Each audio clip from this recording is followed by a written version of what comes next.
Hi, everyone. Welcome to another episode of Organizing Untold. I'm your host here at Hamilton.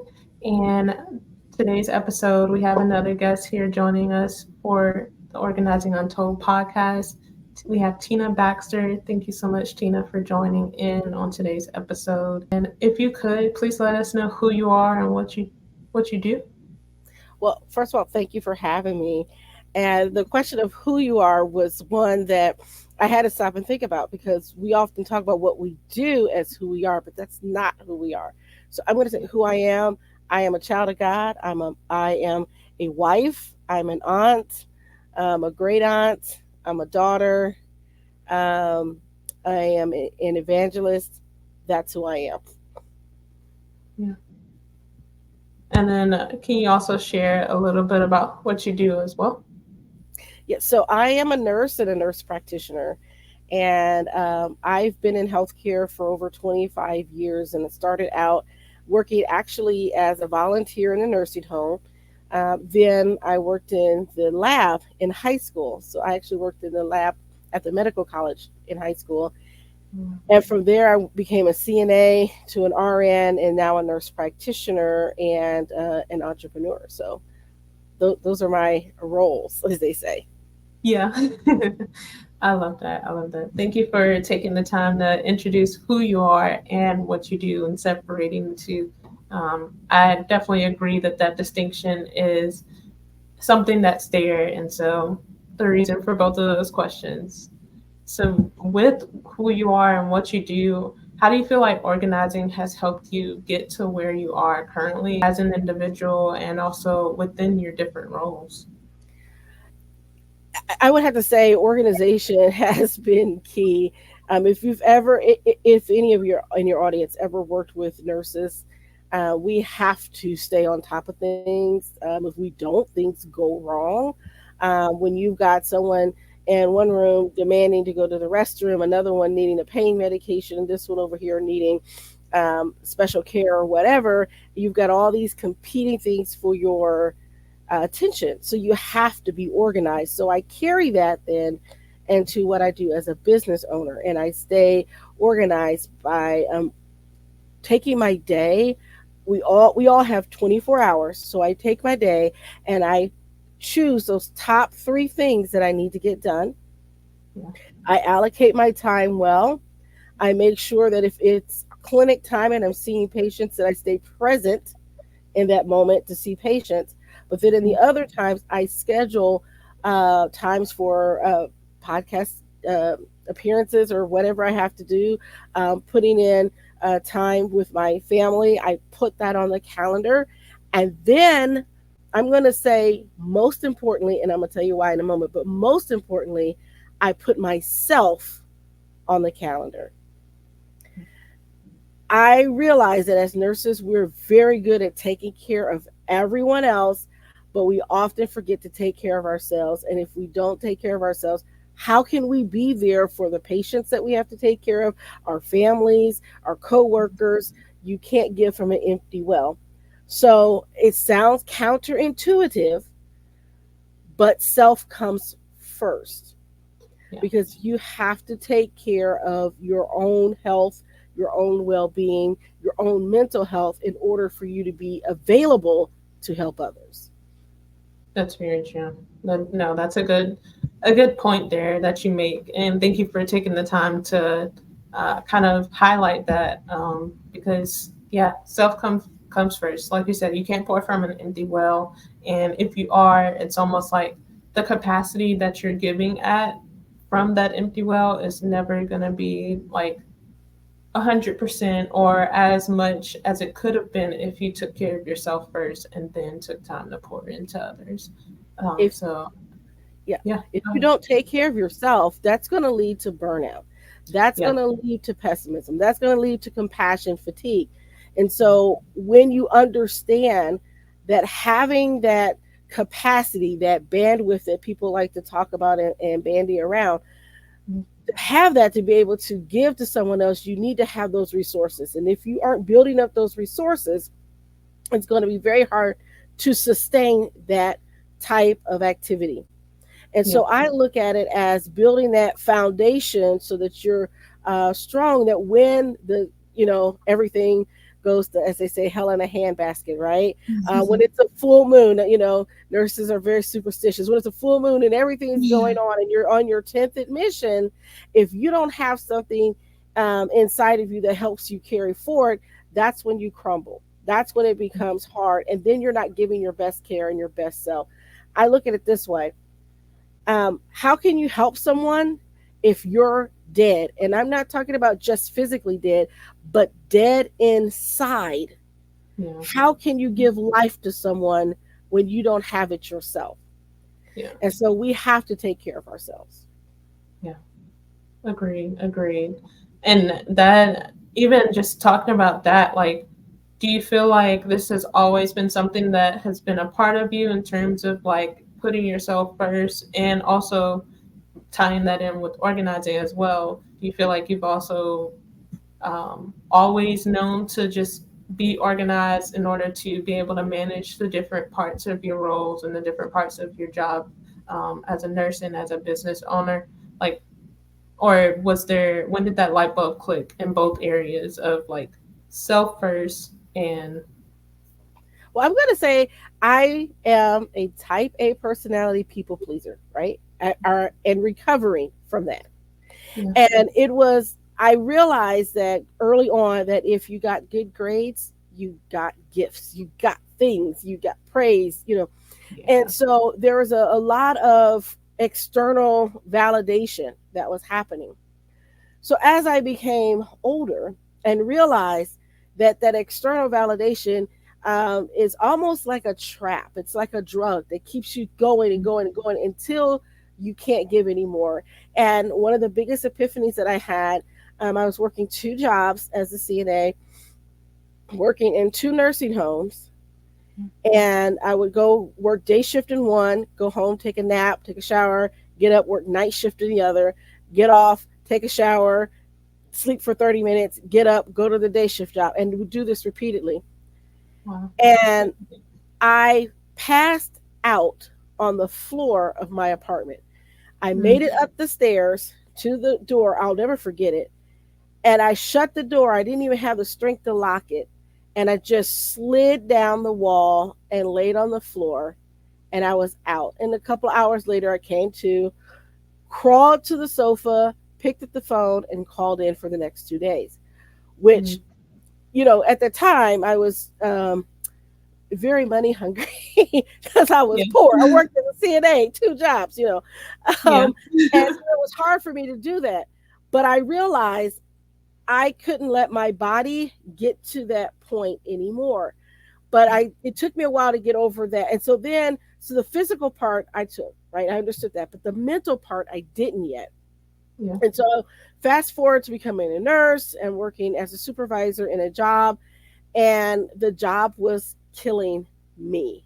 I was yeah, going to grad school at the same time, working full time as a nursing supervisor, the only supervisor in a very big psychiatric unit and part of the hospital, which means I covered adult inpatient, adolescent inpatient, outpatient, the main mm, hospital, and the emergency room for psych consults, as well as I helped other departments and other things. And so I was doing all of that and going to grad school, and mentally I was having so much stress. yeah, So I took a 2 week vacation, my very first 2 week vacation ever, mm, and I took me a week to really relax. So the second week, I'm like really just enjoy myself. And then I come back to work and I felt great on my vacation. yeah, I get back to work within 30 minutes of being in the building, I had chest pain again. mm. And that dawned on me. I said, y'all trying to kill me. I'm like, y'all are really trying to kill me. And it was then that I realized I had to make a change. It was because I allowed that to happen. I took on responsibilities that I did not need to because I felt like I should. And so that mental shift had to happen.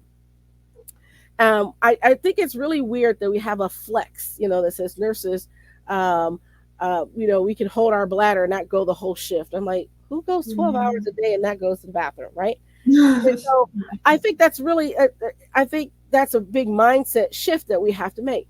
And so Yeah. I had those two big experiences that stick out into my mind. So when you go back to saying organization, I've always been that organized student, right? Mhm. Because I have all these responsibilities. So I knew to keep my classes in line. I had to keep the day planner. I used to have nightmares about losing my day planner Mm. because I wouldn't know where I was supposed to be. And so I used that organization to help me push through those difficult times. But what I Yeah. recognized is that forgot to put myself on the calendar. Yeah. So when those experiences happen, I realized that I have to make time for me, and that's one of the things that I do is I put it on the calendar. Self care, like I have an Yeah. appointment on Wednesday to get my nails done. That's important to me. Okay, Yeah. I block that time up, or I block off time where I'm going to go out to dinner with my husband, or I'm going to go to a play or something like that. I purposely put in time of rest so that I don't get back to that place of total exhaustion. Yeah. And that's the part of organizing that I think a lot of people miss. We make lists Mhm. and lists, and then we will have rituals and things like that, but we forget to put that ritual for ourselves, that rest. And that's what I teach a lot of people when I teach them the stress management. I teach them how to look at their day, Yeah. organize their day so that it will alleviate the stress. If you have, I don't know if any of your listeners are students, but let's say you're a student and you have a paper to write. Yeah. Don't wait to the weekend before it's due to get started. Break it down into small chunks. I'm an educator by background as well. Break it down into small chunks, right? So I'll put on, okay, today I'm going to do the research. So Mhm. I'm going to take an hour out to do the research, pull the articles, get them all together, organized in a file on my computer. I'm not going to actually analyze it or any of that. I'm just going to get the articles together.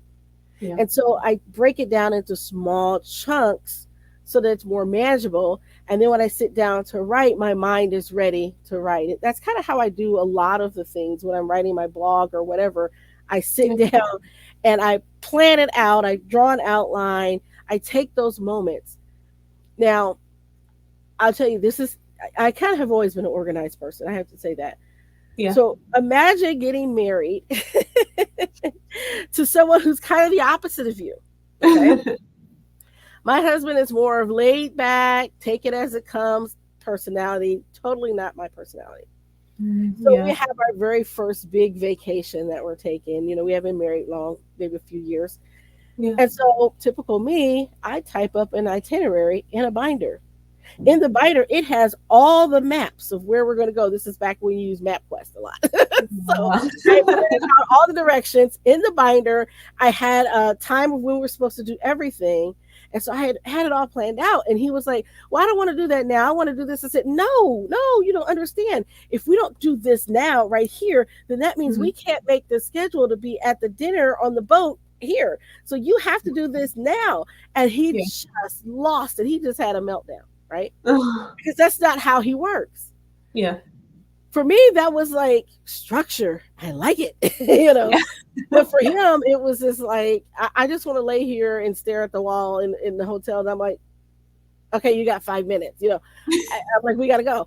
And so what I did is I still have to feed into my organizational brain and mind and things like that. So when we Mhm. have vacations now, I'll have an itinerary and a loose schedule. But what Yeah. I'll do is purposely put in rest periods Uh, so that he has time for to do whatever, relax, watch TV, sneak in a game or whatever he wants to do, right? yeah. Yeah. But it's on the calendar and I know it's okay because I've made accommodations for it in my mind. Otherwise, I would flip out and lose because we're not on schedule. Yeah. And I've learned not to be as rigid, right? Mhm. Mhm. I can, but I also know that I can juggle things and move things around Yeah. if the priority changes, Yeah. Um, but it's because I stay true to the goals. So if you have your overall goals in mind Yeah. and then you want to accomplish a certain thing, You can evaluate, does this current activity or need that is coming to me, is it something that I need to do? Do I need to Mhm. delegate it? Or can I postpone it and put it on another day? And so people will constantly come to you with their stuff and say, "Oh, I need you right now." But, the Yeah. question is, do you really need me? Can I delegate it? Yeah. Or can we postpone it and do it later and put on a day when it's more conducive for us to be working on this project? And that's how I do everything. That's how I keep it organized. I love that. No, and something that it reminds me of is creating almost like a priorities chart. So something that's most urgent and time sensitive, those are going to go in that first box on your left hand corner. And then you have most urgent, not time sensitive. And then you have most time sensitive, not urgent. And then you have most urgent, Hmm. not time sensitive. And then you have not time sensitive, not urgent. So it's kind of like creating those different boxes and placing them where they're meant to be on that chart. And then going and, in a sense, for some people, that's a visual representation and a visual tool that helps to be able to make sure that you have your priorities in order. So that's what it reminded me of. Is that something that you also use as well? Yes, yes, in a sense, yes. So I like to color code things. Yeah. I'm a big color coder. So I will, on my calendar, everything goes into my Gmail calendar because even my calendar app, syncs to that because I will double book myself. Okay. I will Makes say sense. yes and not realize, oh, yeah, you just said yes to two other things. And somehow you got to slip in that 15 minutes. And so I think in like 15-minute increments. Hmm. And so I make sure that I color code, okay, this is a green. So I know that this is definitely happening and it's important. This is a red. This means that I have to do this. I can't miss this. This is a Yeah. yellow. Let me think about this. I can move this around, but I'm going to kind of put it here in this section. Maybe I have to move it. And so that's kind of how I color code everything. I love the fact that you can do that. And I still keep a paper calendar as well because, Okay. what I use that for is organizing. So I like to see it all laid out in front of me and I'll write out, planning ahead. Okay, this is what I want to do this. This is what I want this to happen. And then I backtrack from the due date and I put in the steps of what I need to do, the little steps to get to where you want to be, just like you're writing a nursing care plan. So you start out with the end goal, but then you Yeah. put the interventions or the small goals to get you to the big goal. And that's Uh, kind of how I do it. Yeah. okay. I like that. I like that. And it almost pretty much goes back to, like you mentioned, the example of a student actually having a research paper due and taking it, breaking it up into sections to make sure that you're getting the entire paper done, but you're not rushing to do it all at one time. And so yeah, when it comes to that, like let's go back, for example, to the time blocking that you mentioned.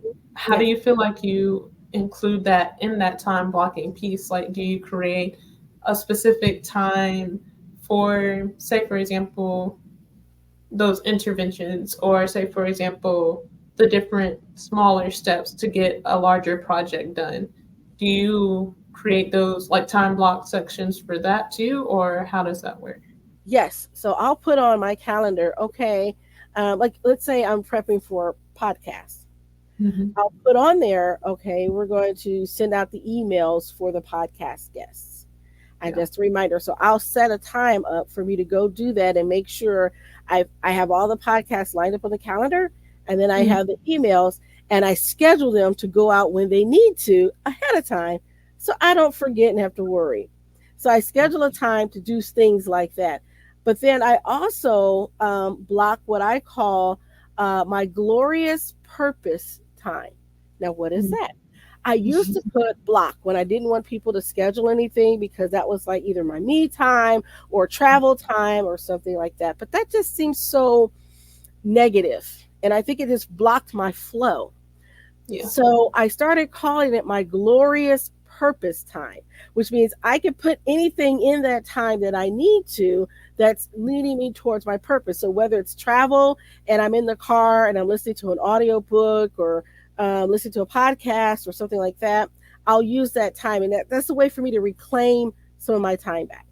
Or it may be that I have this glorious purpose time and a friend calls me and says, "Hey, you want to go out and get some lunch?" And I'm like, "Let's go then," because I have that glorious purpose time that's set Yeah. aside for those activities. But then I also have a stop time. And this is important because I am a recovering workaholic. Meaning that left to my own devices, I would work 24/7 and not stop. Seriously, I my old office before we moved to our new location, my old office had no windows. So Wednesdays are my days for in office. I've been in the office all day, been working on things, getting things done. Had a bunch of legal cases going on. I'm a legal nurse consultant as well. So I had a bunch of legal cases going on. And it was my husband at the time was working in Plainfield, and he called me about 11 o'clock saying, "Hey, I'm on my way home. I'll meet you there." Da, da, da. And I'm like, "All right, it's 11 p.m. No problem."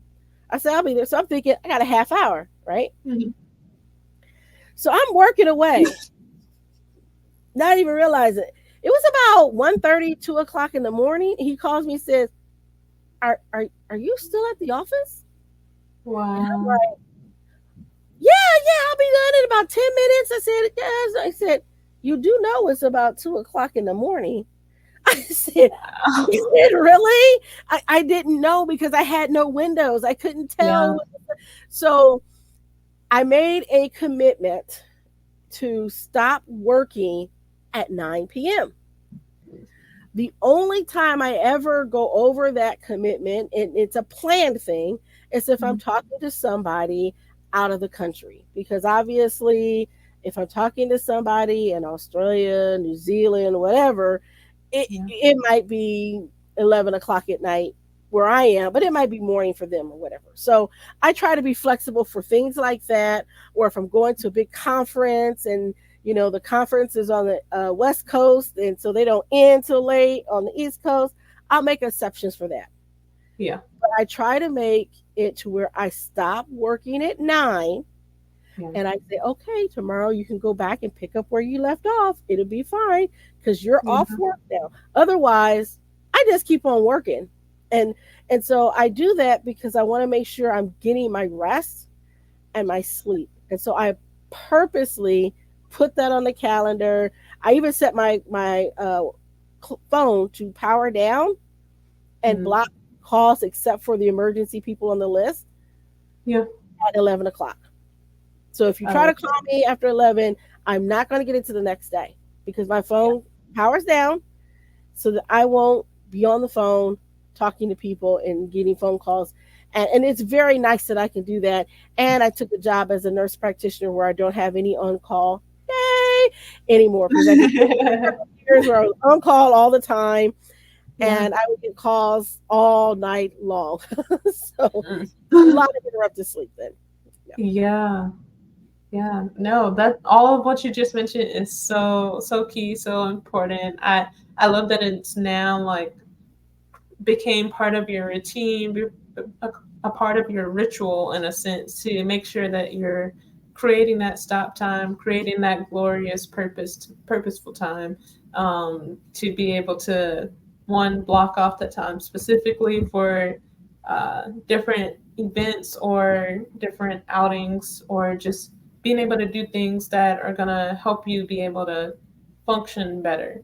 And then I also love the fact that you said that you got to have a stop time because if not, knowing yourself, you're gonna work, and not stop working, and that's important. It's almost like it goes back to what you said at the beginning of knowing who you are, because who you are is gonna help you be able to develop your schedule and how you operate, how organized you are, things of that nature.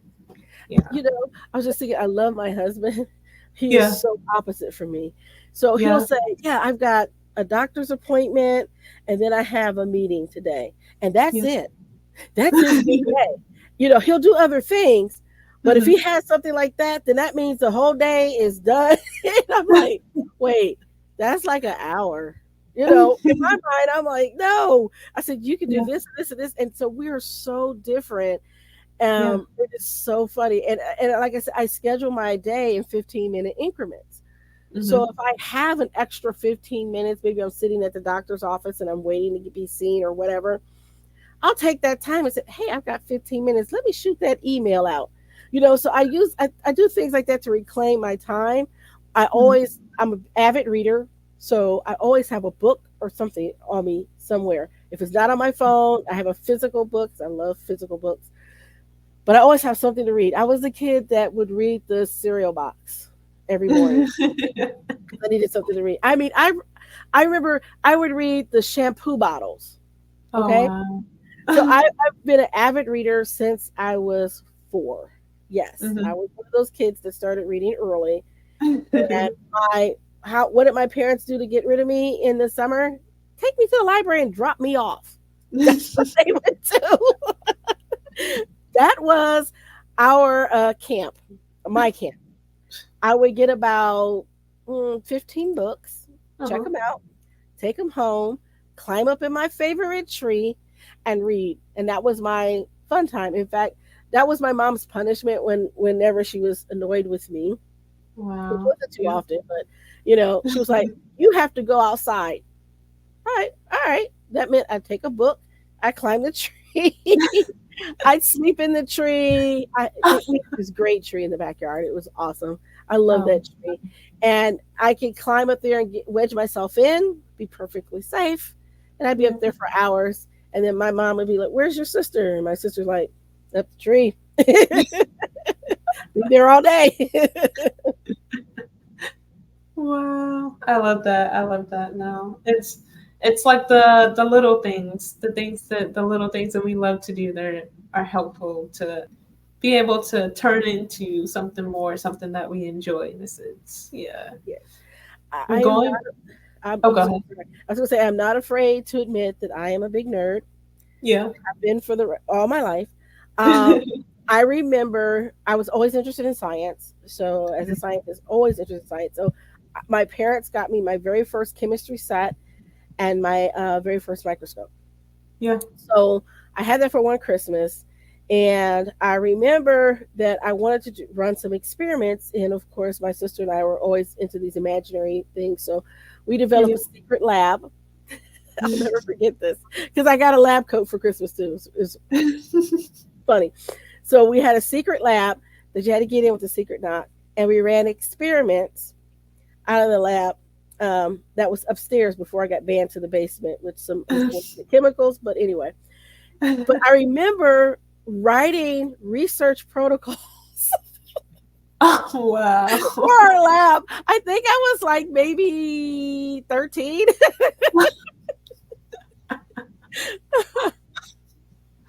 Oh, But I'd wow. always been interested in science. And so my favorite teachers were the science teachers, and I learned all about writing these protocols. And so that's what I did. So, yeah, yeah, Yeah. I'm a big nerd. I'm a minute. I don't mind it.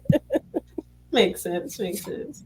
So let's take it back to so you mentioned that your husband was is kind of the opposite of you, and so you did mention that when y'all are on vacation, you add in those additional rest times to be able to kind of like accommodate for the differences that the both of you have. So like just on a day to day basis, what does that look like in terms of knowing that he is more on the lax side and like say for example you're off work and you're not on vacation but just on a day-to-day basis, what would you say that that looks like for y'all to be able to still create that balance of him being more lax and then you having the structured schedule and like planning in 15-minute increments? Well, one of the things we did is we went into business together. So he's my business partner. Nice.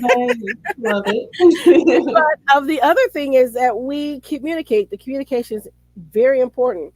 So because he knows that my schedule is always more hectic than his, and that's just the way I'm wired. And so he'll say, okay, so what are you doing today? And when can we do whatever? And so I'll give him a time because he knows if I say the time, then usually that's the time it's going to happen. If I have to adjust it here or there because something happened, I'll let him know. But usually around Yeah. that time is when, I commit to.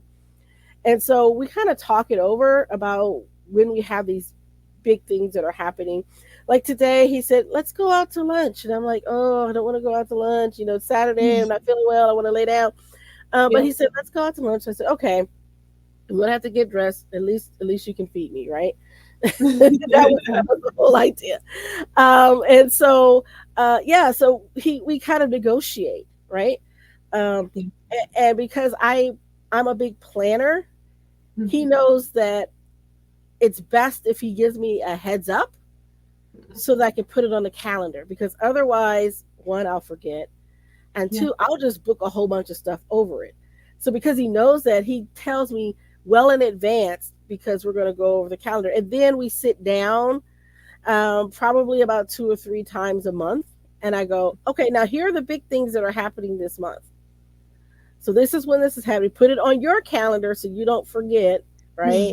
And you'll Yeah. put it on his calendar, or I'll just send him a calendar invite, and it works out good. So he can block that time because we're going to do something. And so I'll say, okay, now this weekend we're going to go to the dinner theater and we're going to watch a show and go to the Mhm. buffet, etc.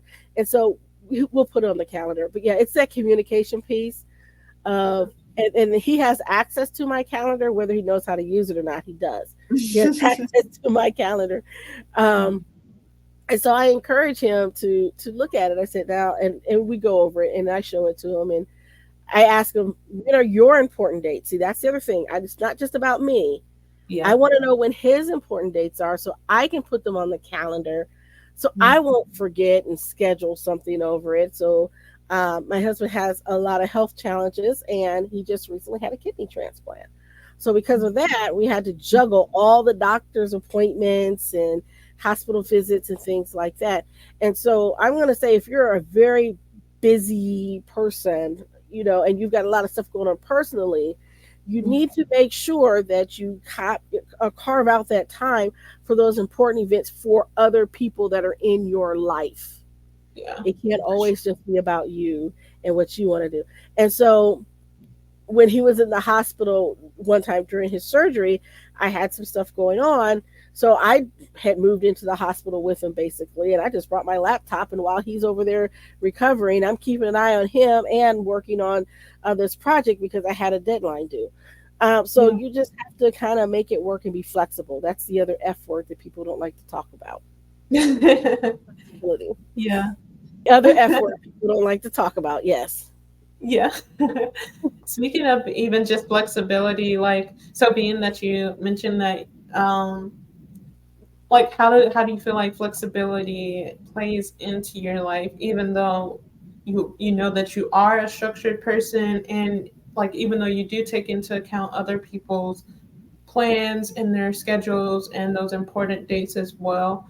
Like, is flexibility something that you feel like is comes as a challenge for you, or do you feel like because you like gotten into the hang of it being something that's a part of your life for such a long time that it's now starting to just kind of find its way into everything that's going on? I think because of my makeup as a nurse, nurses have to be flexible because you never know when something's going to go awry. But I also think that coming out of COVID, right, the dreaded C word, we learned how to be flexible and pivot. And I think that's where a lot of businesses either grew or failed because of that ability to kind of turn on a dime. I mean, who knew that the world was going to shut down? When I was at work and they said, okay, we're going to close for like a week or two. That's what we were told. Go home, and then we'll call you back to work. So we went home. We didn't see patients for like a week. Then they're like, that's not sustainable. Okay, Yeah. everybody, come get your stuff. Come back, get your stuff. We're going to try to work this out as best we can. And then it was like, okay, we're everybody's going to go home and work from home. And so I did that for almost 2 years, Wow. seeing patients from home, and it was an interesting transition. because we're used to seeing people face to face. Mhm. um, Before we had all the platforms that, it's one thing to have a networking meeting and talk to people on Zoom. It's quite another to try to do that in a medical appointment when you have to worry about HIPAA and people coming in and getting access to all this stuff and recording things that should be recorded. So you had to have a secure platform to do it. And a lot of places weren't ready for that. And certainly a lot of our patients weren't ready for it because they didn't have internet access.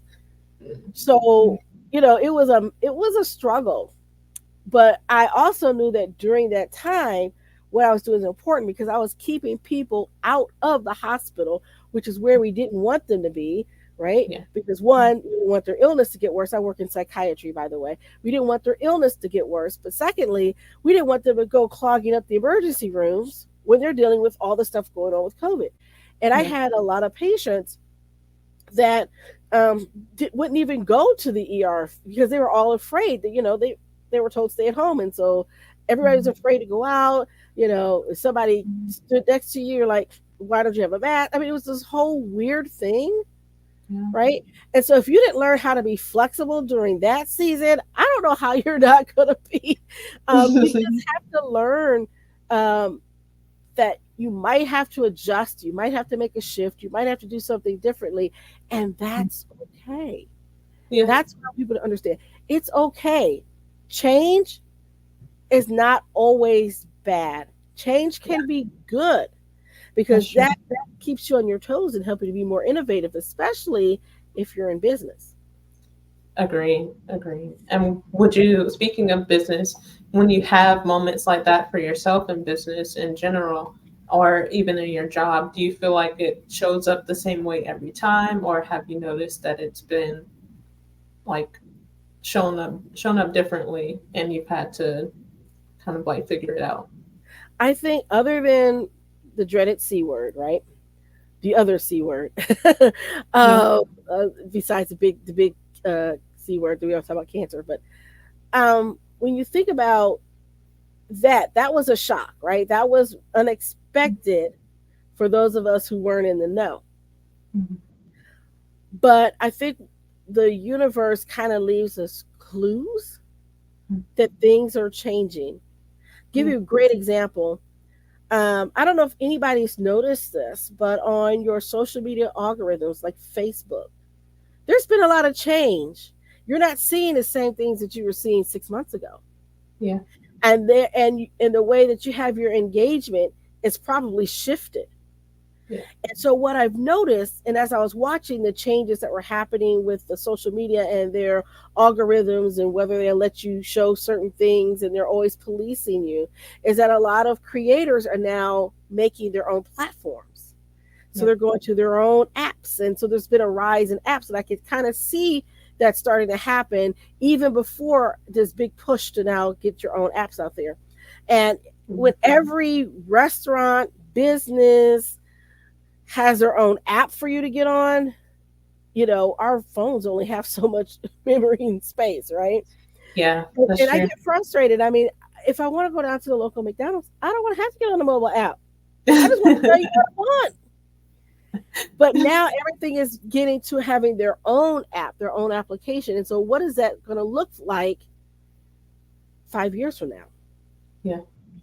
you know so those shifts happen, so we can start to see some of those changes. I could see some of the people shifting from Facebook to TikTok. I watched that migration, and so it happened. Mhm. Now TikTok is probably going to shift to something else soon because we always want to ride that wave of innovation, right? Mhm. Yeah. So, you just got to stay tuned and watchful. But then there's moments in life, though, that happens like COVID that you couldn't predict. Yeah. Who knew that that one thing was going to be the catalyst to the entire world shutting down? Yeah. It made sense that it happened. I said, people are losing their minds because we haven't been through anything like this since the early 1900s. We Yeah. don't know. And so, unless you're a nerd like me and you actually read How to Survive a Zombie Apocalypse, okay? So people were, shook. They didn't know what to do, and they were angry and frustrated and all this. And I'm thinking, it's because you haven't lived through anything like this. But if you go back 100 years or so, or 150 years ago, you would have talked to family that was like, yeah, I remember when the flu came through, and smallpox came through, and tuberculosis was running rampage, and all these things. Yeah. And what people forget is that, do you know when they introduced the polio vaccine, that they had the same reaction that people had to the COVID vaccine? It's too soon. I don't want to put that in my body. What is it going to do to me? You know, but think about what we did with polio. We pretty much eradicated polio. So I Yeah. think that, one, humans can sometimes be irrational. That is true. But I also think that we evolve over time, and we'll get better as we go along, as we understand that change happens whether we want it to or not. It's all that part of acceptance. Yeah. And you can either fight it or go with it. And I think that's, we're in a time of really big change, just in this country right now. I think we're in the crux of another major cultural shift, whether we are ready for it or not, because we have a new generation that's coming on that's saying, why are we working 40 hours a week? Yeah. Why am I sitting in a cubicle? I could work from home and do the same thing and be more productive. Yeah. We have a new generation that's saying, well, why aren't we more concerned about our environment? Hmm. And, it's just, I hate to say this, and not to pull the generational thing, because I'm an Xer. I just want to put that out there. I'm not a boomer. I'm an Xer. But the boomers forget what it was like when they were young and going through a whole bunch of social upheaval and change. Yeah. And so now they're like, mad about it, right? And then you got the Z's, and now the alphas, that are like, wait a minute, but we're going through so much change, and the world is so uncertain, and the boomers forget, y'all lived through the 60s. You Yeah. want to talk about turbulent time and change? Things were happening. You were worried about nuclear war and all this kind of stuff. A lot of Yeah. stuff happened, and they forget that. And they Mhm. forget that they were the long-haired hippies that people railed against. And now they're mad at the Gen Zs now with their wild hair. And it just makes me laugh. And then, of course, me being a Gen Xer, I'm just like, yeah, we're just sipping our tea, watching it. It's like, yep, we were that Pharaoh generation. Shout out to my federal Gen Xers. We know what it's like. We're independent. The great thing about being in that generation is that you you have that tied to the boomers. You understand how computers came about, but you remember a time when you didn't have it.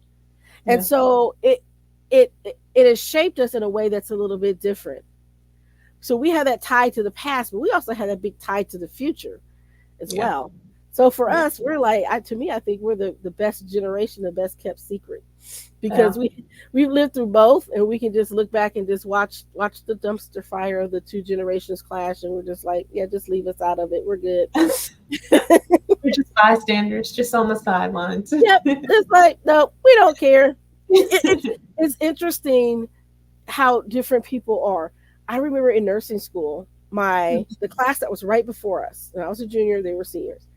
Yeah. And this class was like, I don't know what they were on, but they would fight for every little grade. They're like, if they got an A minus, they went to the dean to find out why it wasn't an A plus. Okay.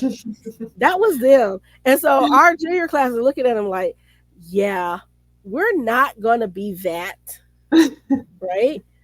We're going to make sure everybody passes. So we formed study groups on our own, and we made Wow. sure everybody got past the final. We worked together. We're like, we Yeah. leave no man behind. That was our motto.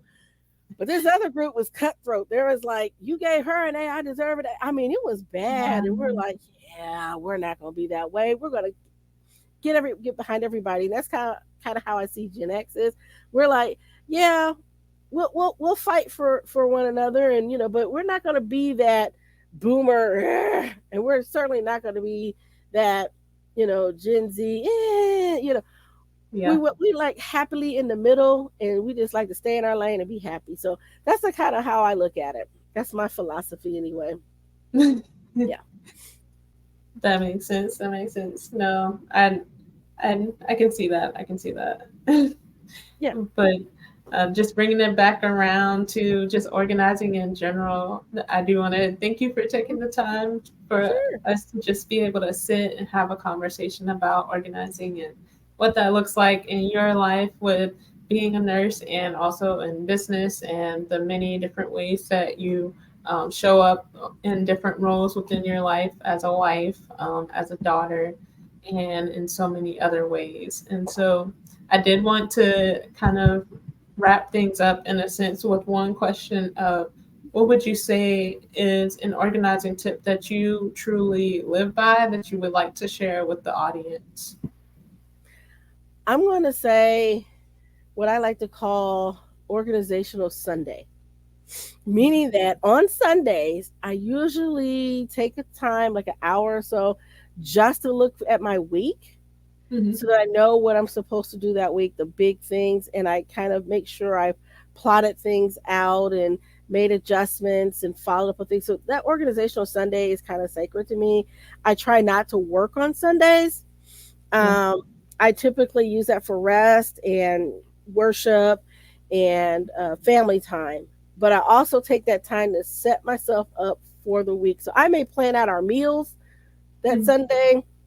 I may plan out our activities that week. So I'll know what I'm supposed to do. If I have to go to the grocery store, I plan, Yeah. okay, I've got this time from here to here. Which grocery store am I going to? I used to clip coupons. I was a big coupon clipper, and I would Oh. sit down on Sundays and clip my coupons and then staple them to the flyers so I know Mm. which stores I was going to go to with the coupons so I Yeah. could save the most money. And I would make sure that I would set my time up to where I would make a circle so I wouldn't have to backtrack. Now I know that might be a lot for some people. Mm. I'm going to say if you set the time aside at the beginning of the week to really plan your week, it Yeah. goes a lot smoother. So when the unexpected happens, you can kind of move it around, shove it around, however you need to do it, and it won't Yeah. be as stressful. And so that's the tip that I've learned is doing the preparation time so that you are setting yourself up for success for the week. Love it.